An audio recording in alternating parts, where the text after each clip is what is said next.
Good morning to everyone. Today's ninth day of Bhagavad Gita.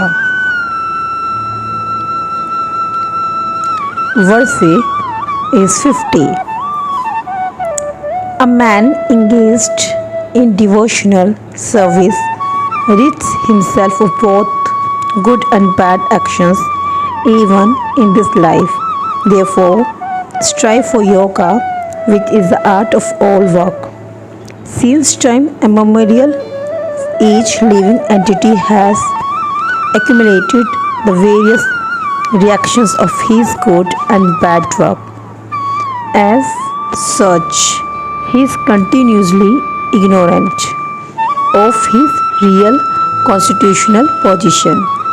One's ignorance can be removed by the instructions of the Bhagavad Gita, which teaches one to surrender unto Lord Sri Krishna in all respects and become liberated from the chained victimization of action and reaction, birth after birth. Arjuna is therefore advised to act in Krishna consciousness, the purifying process of resultant action. Verse is 51. By thus engaging in devotional service to the Lord, great sages or devotees free themselves from the results of work in the material world. In this way, they become free from the cycle of birth and death and attain the state beyond all miseries by going back to Godhead. Purport: the liberated living entities belong to that place where there are no material miseries, the Bhagavatam says. For one who has accepted the boat of the lotus feet of the Lord, who is the shelter of the cosmic manifestation and is famous as Mukund, or the giver of Mukti. The ocean of the material world is like the water contained in a calf's footprint. Prampad, or the place where there are no material miseries, or Vaikuntha in his goal, not the place where there is a danger in every step of life, owing to ignorance. One does not know that this material world is a miserable place, where there are dangers at every step. Out of ignorance, only less intelligent persons try to adjust to the situation by fruitive activities, thinking that the resultant actions will make them happy. They do not know that no kind of material body anywhere within the universe can give life without miseries. The miseries of life, namely birth, death, old age, and disease, are present everywhere within the material world. But one who understands his real constitutional position as the eternal servitor of the Lord, and thus knows the position of the personality of Godhead, engages himself in the transcendental loving service of the Lord. Consequently, he becomes qualified to enter into the Vaikuntha planets, where there is neither material, miserable life nor the influence of time and death. To know one's constitutional position means to know also the sublime position of the Lord.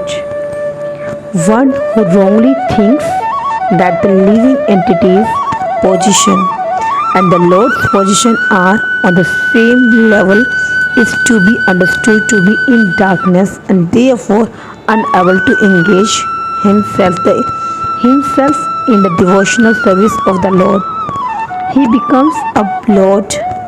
He becomes a Lord himself and thus paves the way for the repetition of birth and death.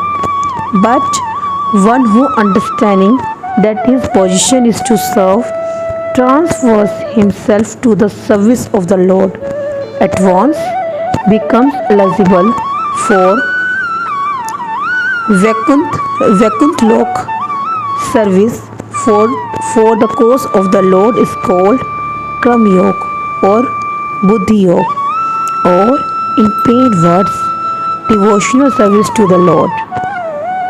Verse is 52. When you are intelligent, when your intelligence has passed out of the dense forest of delusion, you shall become indifferent to all that has been heard and all that is to be heard. There are many good examples in the lives of the great devotees of the Lord, of those who became indifferent to the rituals of the Veds simply by devotional service to the Lord. When a person factually understands Krishna and his relationship with Krishna, he naturally becomes completely indifferent to the rituals of fruitive activities, even though an experienced Brahman. Shri Mahadevendra Puri, a great devotee and acharya in the line of the devotees, says, "O my prayers, 3 times a day, all glory to you. O Pati, I offer my obeisances unto you. O demigods, O forefathers, please excuse me for my inability to offer you my respects. Now, wherever I sit, I can remember the great descendant of the Yadu dynasty, Krishna, the enemy of Kamsa, and thereby I can free myself from all sinful bondage. I think this is sufficient for me. The Vedic rites and rituals are imperative for neophytes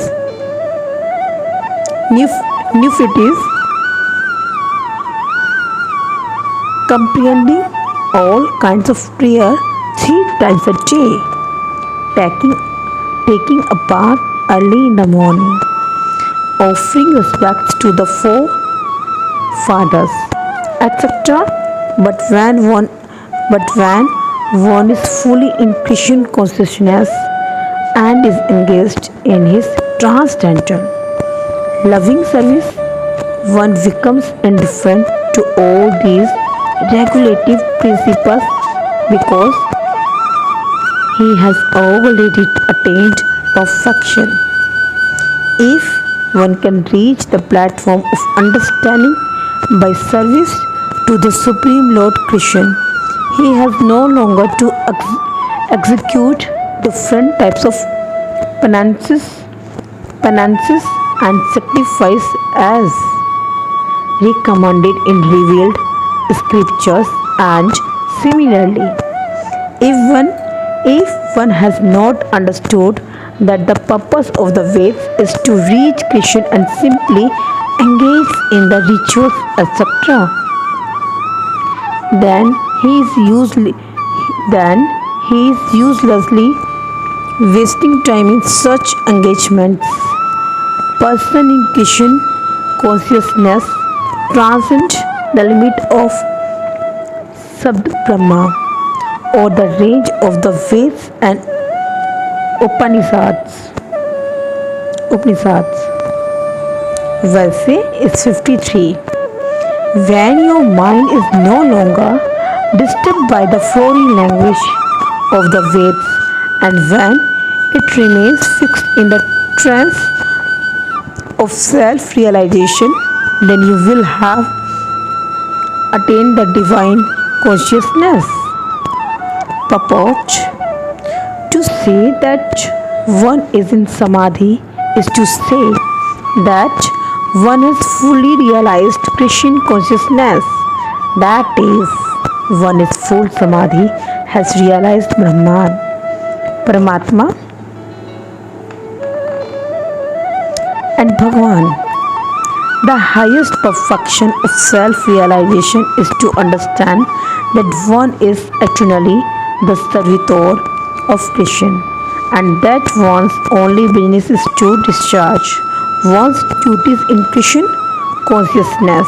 A Krishna conscious person or unflinching devotee of the Lord should not be disturbed by the flowery language of the Veds, nor be engaged in fruitive activities for promotion to the heavenly kingdom. In Krishna consciousness, one comes directly into communion with Krishna, and thus all directions from Krishna may be understood in that transcendental state. One is to achieve results by such activities and attain conclusive knowledge. One has only to carry out the orders of Krishna or his representative, the spiritual master. Verses 54. Arjun said, O Krishna, what are the symptoms of one whose conscience is thus immersed in transcendence? How does he speak? And what is his language? What does he sit?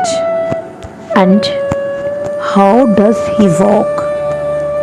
Purport: as there are symptoms for each and every man in terms of his particular situation, similarly, one who is Krishna conscious and has his particular nature, talking, walking, thinking, feeling, etc.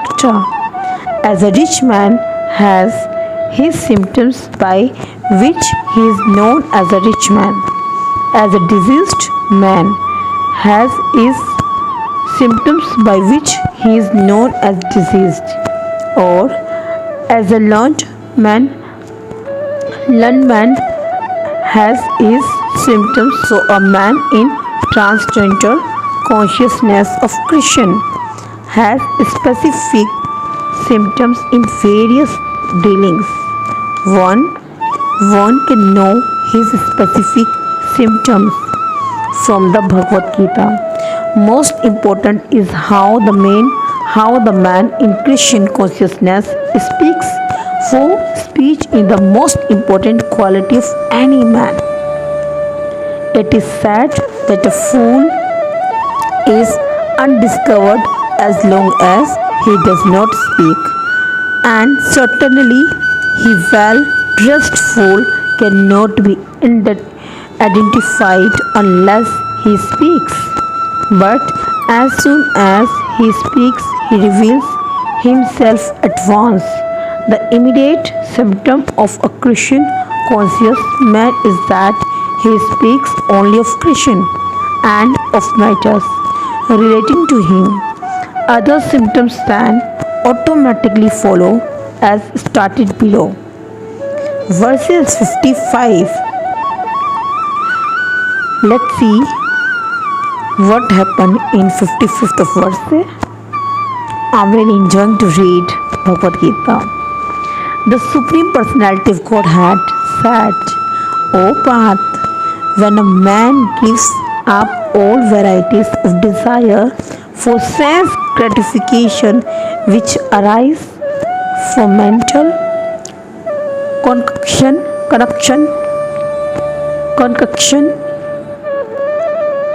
and when his mind, thus purified, finds satisfaction in the self alone, then he is said to be in pure transcendental consciousness. The Bhagavatam affirms that any person who is fully in Krishna consciousness or devotional service of the Lord has all the good qualities, all the good qualities of the great saints, whereas a person who is not so transcendently situated has no good qualifications because he is sure to be taking refuge in his own mental concoction. Consequently, it is rightly said herein that one has to give up all kinds of sense desire manufactured by mental concoction artificially. Such sense desires cannot be stopped, but if one is engaged in Krishna consciousness, then automatically sense desires subside without extraneous efforts. Therefore, one has to engage himself in Krishna consciousness without hesitation. For this devotional service will instantly help one onto the platform of transcendental consciousness. The highly developed soul always remains satisfied in himself by realizing himself as the eternal servitor of the Supreme Lord. Such a transcendently situated person has no sense desires resulting from petty materialism. Rather, he remains always happy in his natural position of eternally serving the Supreme Lord. 56 verse.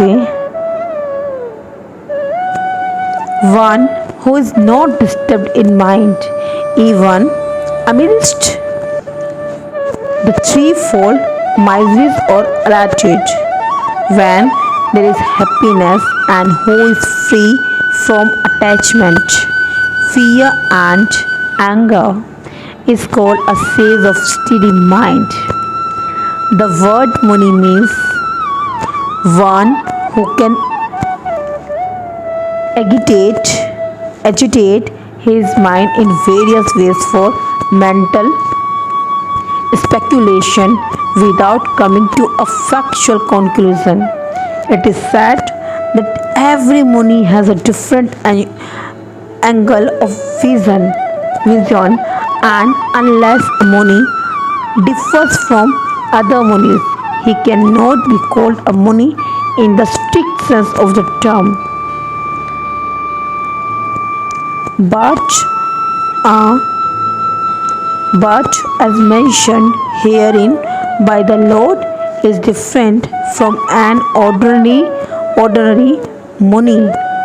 The Thita Dhir Muni is always in Krishna consciousness, for he has exhausted all his business of creative speculation. He is called Prasant Nises Mano Rahatandra, or one who has surpassed the stage of mental speculation and has come to the conclusion that Lord Shri Krishna or Vasudev is everything. He is called a Muni fixed in mind. Such a fully Krishna conscious person is not at all disturbed by the onslaughts of the threefold miseries, for he accepts all miseries as the mercy of the Lord, thinking himself only worthy of more trouble due to his past misdeeds, and he sees that his miseries by the grace of the Lord are minimized to the lowest. Similarly, when he is happy, he gives credit to the Lord, thinking himself unworthy of the happiness he realizes he realizes that it is duty only to the only to the Lord's grace that he is in such a comfortable condition and able to render better service to the Lord. And for the service of the Lord, he is always cheering and active and is not influenced by attachment or aversion. Attachment means accepting things for one's own sense gratification, and detachment is the absence of such sensual attachment. But one fixed in Christian consciousness has neither attachment for nor detachment because his wife is dedicated in the service of the Lord. Consequently, he is not at all angry even when his attempts are unsuccessful, success or no success. A Christian conscious person is always steady in his determination. Now, verses started 57. In the material world, one who is unaffected by whatever good or evil he may obtain, neither praising it nor despising it, is firmly fixed in perfect knowledge.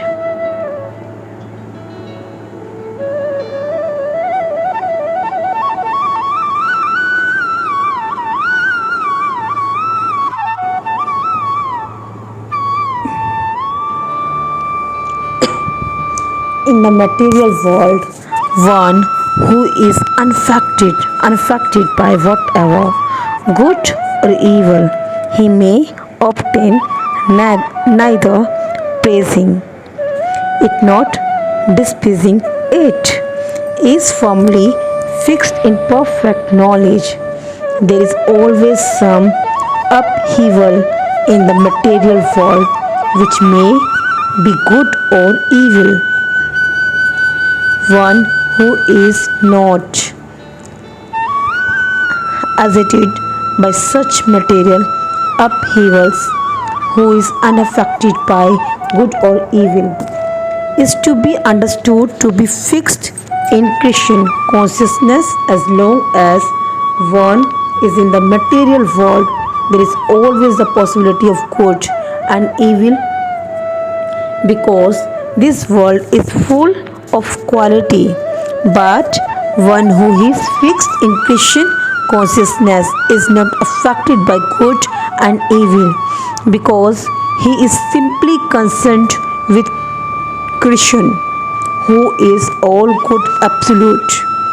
Such consciousness is Christian situates one is perfect, one in a perfect transcendental position called technically Samadhi. Verses 58. One who is able to withdraw his sense from sense objects as a tortoise does its limbs within the shell, is firmly fixed in perfect consciousness. The test of a yogi, devotee, or self-realized soul is that he is able to control the sense according to his plan.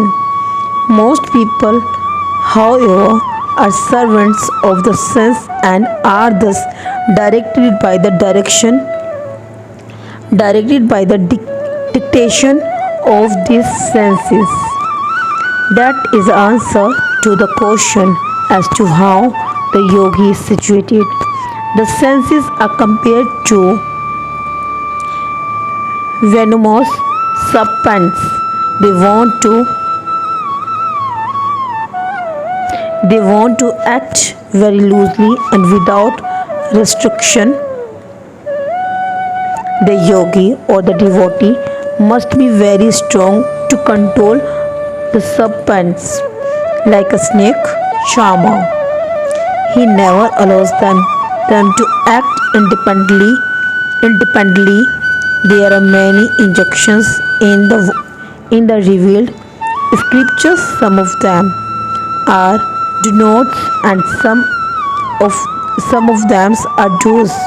Unless one is able to follow the do's and the denotes, restricting restricting oneself from sense enjoyment. It is not possible to be firmly fixed in Christian consciousness. The best example set herein is the tortoise. The tortoise can be the tortoise can at any moment wind up his senses and exhibit them again at any time for particular purposes. Similarly, the senses of the Christian conscious person are used only for some particular purpose in the service of the Lord and are withdrawn otherwise. Arjun is being taught here to use his sense for the service of the Lord instead of for his own satisfaction. Keeping the senses always in the service of the Lord is the example set by the analogy of the tortoise who keeps the senses within. Verse A is 59. The embodied soul may be restricted from sense enjoyment, though the taste for sense objects remains, but seizing such engagements by experiencing a higher taste, he is fixed in consciousness. Unless one is transcendently situated, it is not possible to cease from sense enjoyment. The process of restriction from sense enjoyment by rules and regulations is something like restricting a deceased person from certain types of eatables. The patient, however, neither likes such restrictions nor loses his taste for eatables. Similarly, sense restrictions by some spiritual process like Astang Yoga in the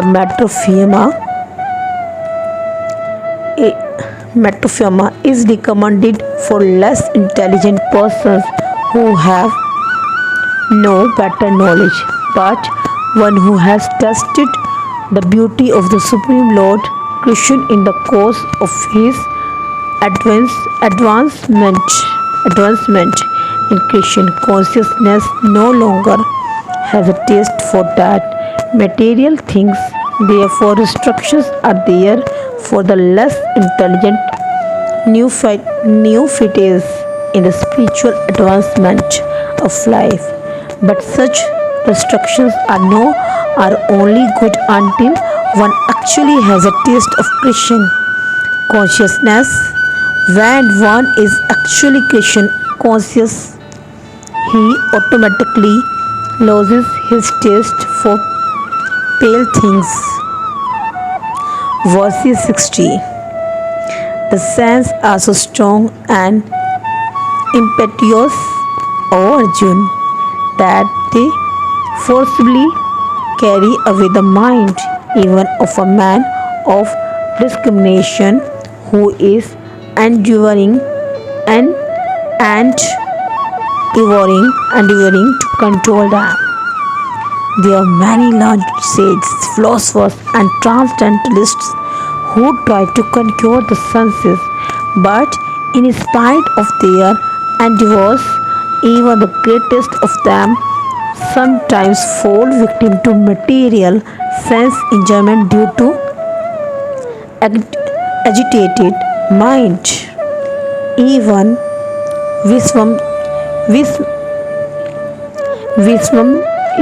Viswamitra, a great sage and perfect yogi, was misled by Menka into sex enjoyment. Although the yogi was enduring for sense control, which serves with several types of penance and yoga practice. And of course, there are so many similar instances in the history of the world. Therefore, it is very difficult to control the mind and senses without being fully Christian conscious. Without engaging the mind in Christian, one cannot cease such material engagements. A practical example is given by Sri Yamacharya, a great saint and devotee, who says, "Since my mind has been engaged in the service of the lotus feet of Lord Krishna, and I have been enjoying as ever new transcendental humor whenever I think of sex life with a woman. My face at once turns from it, and I spit at the thought. Christian consciousness is such a transcendently nice thing that the automatically material enjoyment becomes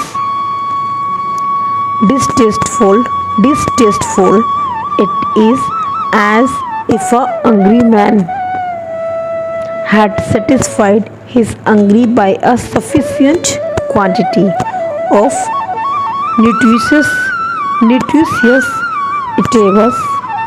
Maharaja Ambarish also concurred a great yogi, Durvas Muni, simply because his mind was engaged in Christian consciousness. Verse is 61. One who restrains his senses, keeping them under full control, and fixes his consciousness upon me, is known as a man of steady intelligence. That the higher conception of yoga, perfection is Christian consciousness, is clearly explained in this verse. And useless one is Christian conscious. It is not at all possible to control the senses. As stated above, the great sage Durvas Muni picked a quarrel with Maharaj Ambarisha and Durvas Muni unnecessarily became angry out of pride and therefore could not check his senses. On the other hand, the king, although not as powerful a yogi as a sage, but a devotee of the Lord, silently tolerated all the sage's injustices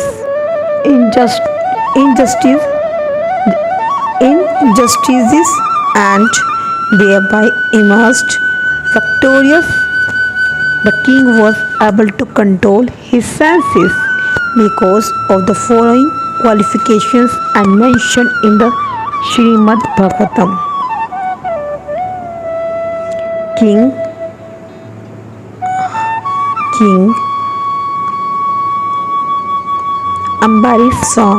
Ambarish fixed his mind on the lotus feet of Lord Krishna, engaged his words in describing the abode of the Lord, his hands in cleansing the temple of the Lord, his ears in hearing the pastimes of the Lord, his eyes in seeing the form of the Lord, his body in touching the body of the devotee, his nostrils in smelling the flavor of the flowers offered to the lotus feet of the Lord, his tongue in tasting the tulsi leaves offered to him, his legs in traveling to the holy place where his temple is situated. His head in offering obeisances unto the Lord, and his desires in fulfilling the desires of the Lord. And all these qualifications made him fit to become a Matpara devotee, Matpar devotee of the Lord. The word Matpara is most significant in this connection. How one can become Matpara is described in the life of Maharaj Ambarisa Srila Baldev Vidyabhushan, a great scholar and acharya in the line of the Matpara remarks, Mat Bhakti Parvuven Sarvendriya Vijay Purvika Swatam Darshit Sulabhriti Bhavav. The senses can be completely controlled only by the strength of the devotionally services to Krishna. Also, the example of fire is sometimes given as a blazing fire burns everything within a room. Lord Vishnu, situated in the heart of the yogi, burns up all kinds of impurities. The Yogi Sutra also prescribes meditations on Vishnu and not meditation on the void. The so-called yogis who meditate on something which is not on the Vishnu platform simply waste their time in a vain search after some phantasmagoria. We have to be Christian conscious, devoted to the personality of Godhead. This is the aim of the real yoga. 62 verse saying, while contemplating the objects of senses, a person develops attachment for them, and from such attachment lust develops, and from lust anger arises. One who is not Krishna conscious is subjected to material desires while contemplating the objects of the senses. The senses require real engagements, and if they are not engaged in the transcendental loving service of the Lord, they will certainly seek engagement in the service of materialism in the material world. Everyone, including Lord Shiva and Lord Brahma, to say nothing of other demigods in the heavenly planets, is subjected to the influence of sense objects, and the only method to get out of his puzzle of material existence is to become Krishna conscious. Lord Shiva was deep in meditation, but when Parvati agitated him for sense pleasure, he agreed to the proposal, and as a result, Kartikeya was born. When Haridashan Thakur was a young devotee of the Lord, he was similarly allured by the incarnation of Maya Devi, but Haridas easily passed the test because of his unalloyed devotion of Lord Krishna, as illustrated in the above mentioned verse of Sri Yamanacharya. A sincere devotee of the Lord shuns all material sense enjoyment due to his higher taste for spiritual enjoyment in the association of the Lord. That is the secret of success. One who is not therefore in Christian consciousness, however powerful he may be in controlling the senses by artificial repressions, is sure ultimately to fail for the slightest thought of sense pleasure will agitate him to gratify his desires. 63 verse. From anger complete delusion arises, and from delusion bewilderment of memory. When memory is bewildered, intelligence is lost, and when intelligence is lost, one falls down again into the material pool. Purport: Sri Rupa Goswami has given us a direction. By development of Christian consciousness, one can know that everything has its use in the service of the Lord. Those who are without knowledge of Christian consciousness artificial try to avoid material objects, and as a result, although they desire liberation from material bondage, they do not attain to the perfect stage of renunciation.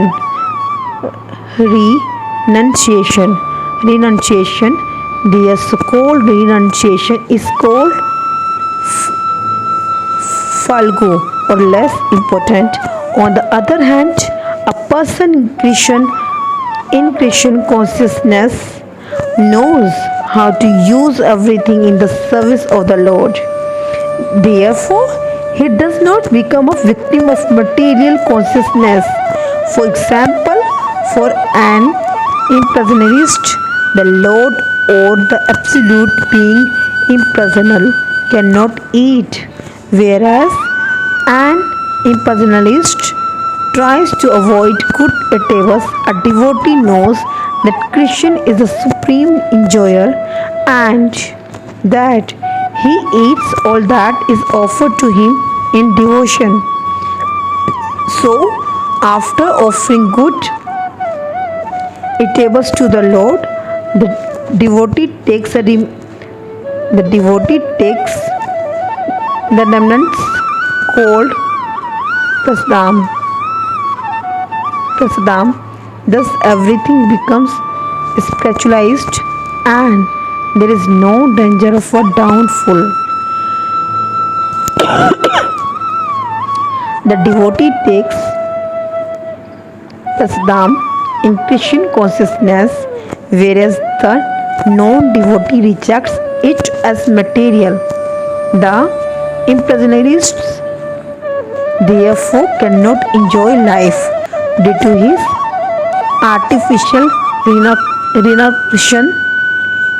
renunciation, and for this reason a slight agitation of the mind pulls him down again into the pole of material existence.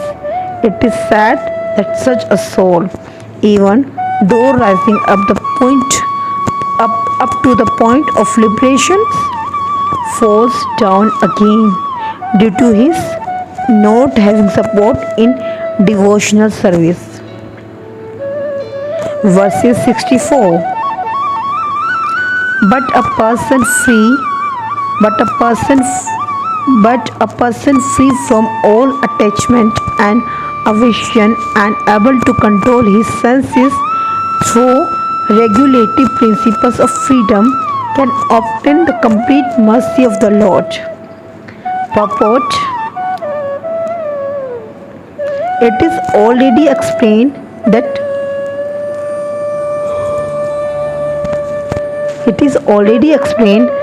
one may externally control the senses by some artificial process, but unless the senses are engaged in the transcendental service of the Lord, there is every chance of a fall.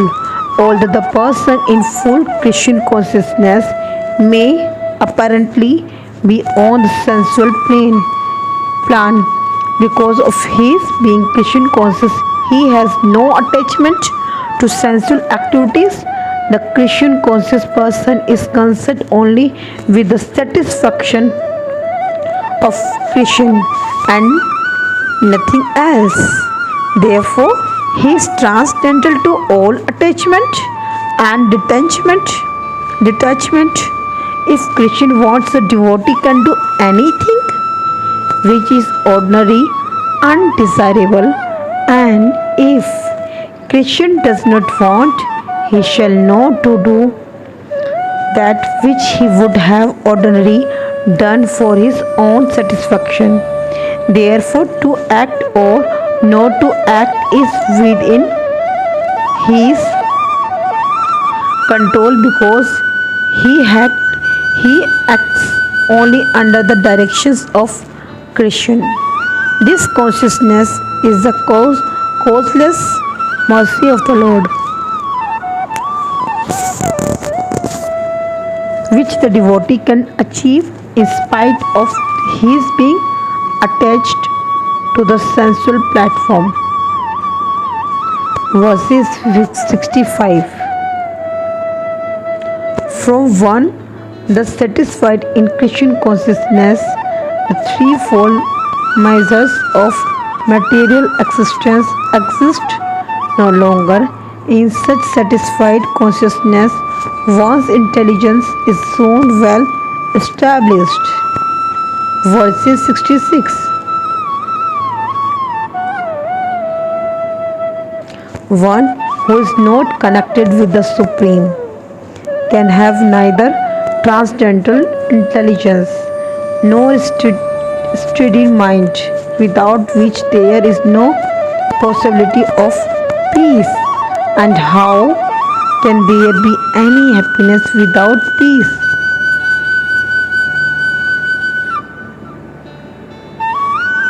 Unless one is in Christian consciousness, there is no possibility of peace. So, it is confirmed in the 5th chapter that when one understands that Christian is the only enjoyer of all the good results of sacrifice and penance, that he is the proprietor of all universal manifestations, and that he is a real friend of all living entities, then only can one have real peace. Therefore, if one is not in Christian consciousness, there cannot be a final call for the mind. Disturbance is due to want of an ultimate goal, and when one is certain that Christian is the enjoyer, proprietor, and friend of everyone and everything, then one can, with a steady mind, bring about peace. Therefore, one who is engaged without a relationship with Christian is certainly always in distress and is without peace, however much he may make a show of peace and spiritual advancement in life. Christian consciousness is a self-manifested, peaceful condition which can be achieved only in relationship with Christian. Verses 67.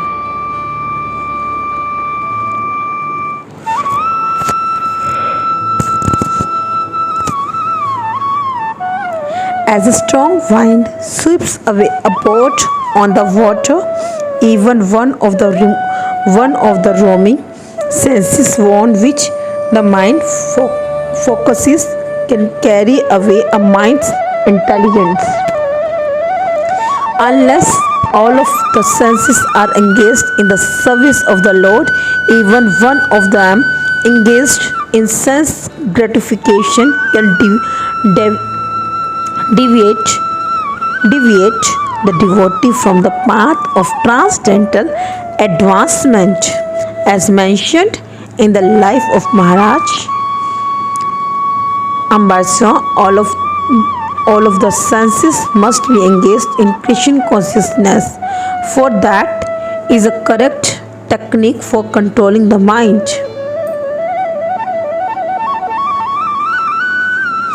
Therefore, Almighty armed when those senses are restrained from their objects is certainly of steady intelligence. One can curb the forces of sense gratification only by means of Krishna consciousness or engaging all the sense in the transcendental loving service of the Lord, as enemies are curbed by superior force. The senses can similarly be curbed not by any human endeavor but only by keeping them engaged in the service of the Lord. One who has understood this, that only by Krishna consciousness is only real established in intelligence, and that one should practice this art under the guidance of a bona fide spiritual master, is called Sadak, or a suitable candidate for liberation. Verse 69.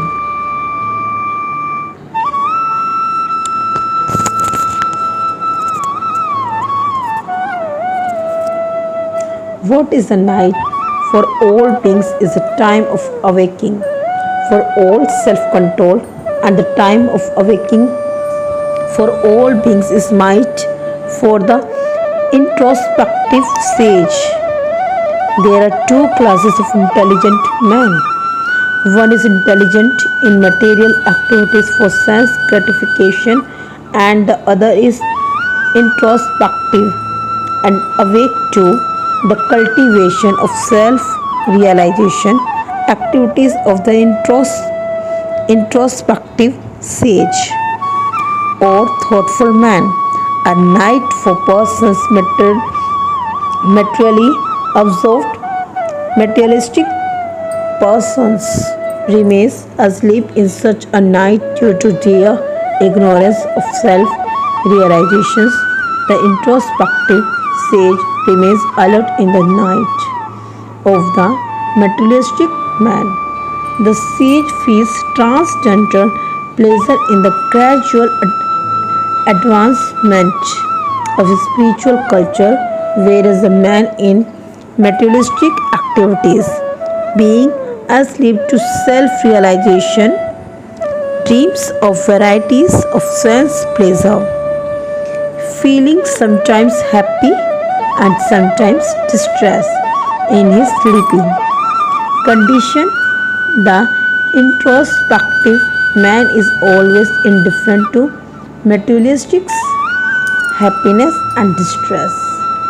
He goes on with his self-realization activities undisturbed by material reaction.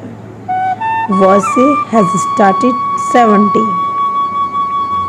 A person who is not disturbed by the incessant flow of desires that enter like rivers into the ocean, which is ever being filled but is always still, can alone achieve peace, and not the man who strives to satisfy such desires. Although the vast ocean is always filled with water, it is always, especially during the rainy season, being filled with much more water. But the ocean remains the same steady. It is not agitated, nor does it cross beyond the limit of its brink. That is also true of a person fixed in Krishna consciousness, as long as one has the material body. The demands of the body for sense gratification will continue. The devotee, however, is not disturbed by such desires because of his fullness.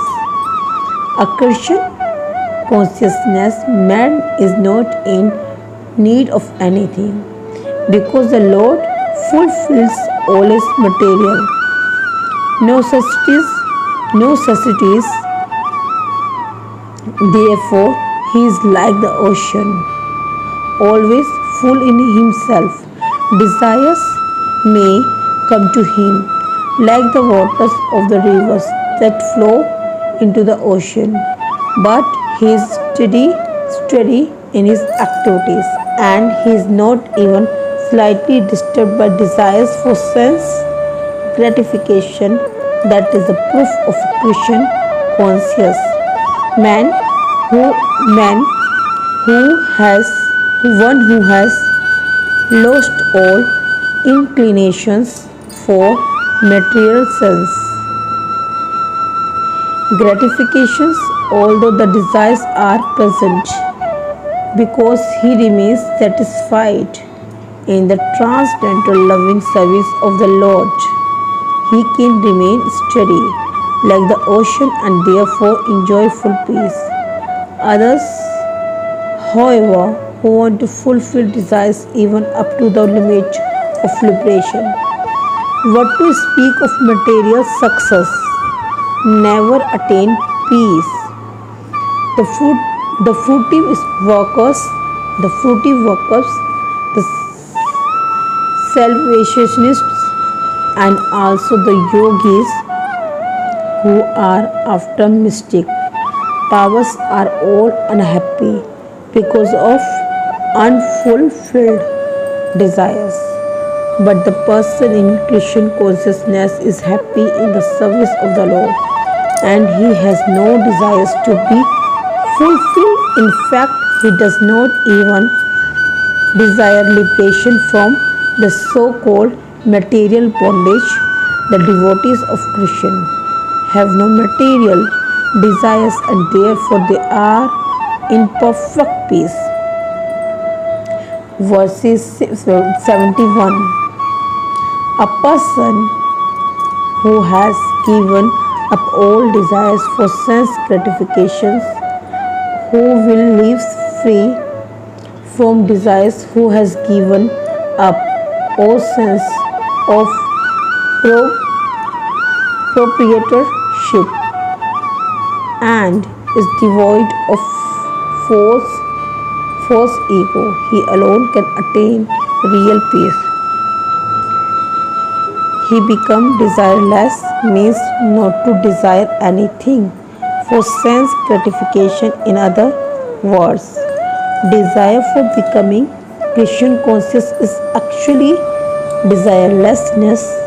To understand one's actual position as the eternal servitor of Christian without falsely claiming this material body to be oneself, and without falsely claiming proprietorship over anything in the world, is a perfect state of Christian consciousness. One who is situated in this perfect stage knows that because Christian is the proprietor of everything, everything must be used for the satisfaction of Christian. Arjun did not want to fight for his own sense satisfaction, but when he became fully Christian conscious, he fought because Christian wanted him to fight. For himself there was no desire to fight, but for Christian the same Arjun fought to his best ability. Real desirelessness is desire for the satisfaction of Christian, not an artificial attempt to abolish desires. The living entity cannot be desireless or senseless, but he does have to change. The living entity cannot be desireless or senseless, But he does have to change the quality of the desireless. A materially desireless person certainly knows that everything belongs to Krishna, and therefore he does not falsely claim proprietorship over anything. This transcendental knowledge is based on self-realization, namely knowingly perfectly well that every living entity is an eternal part and parcel of Krishna in spiritual identity, and that the eternal position of the living entity is therefore never on the level of Krishna or greater than him. This understanding of Krishna consciousness is the basic principle of real peace. Thank you so much and have a great good day. Now, please just try to tell me, like I just completed 9th day of Bhagavatam Gita. Please just try to tell me that you are enjoying or not. If you are enjoying, it's okay. If you are not enjoying, so of course after Bhagavad Gita, I just try to change something is really very will be impressive, and definitely that thing is really very good for your enhance the English communications. Thank you so much.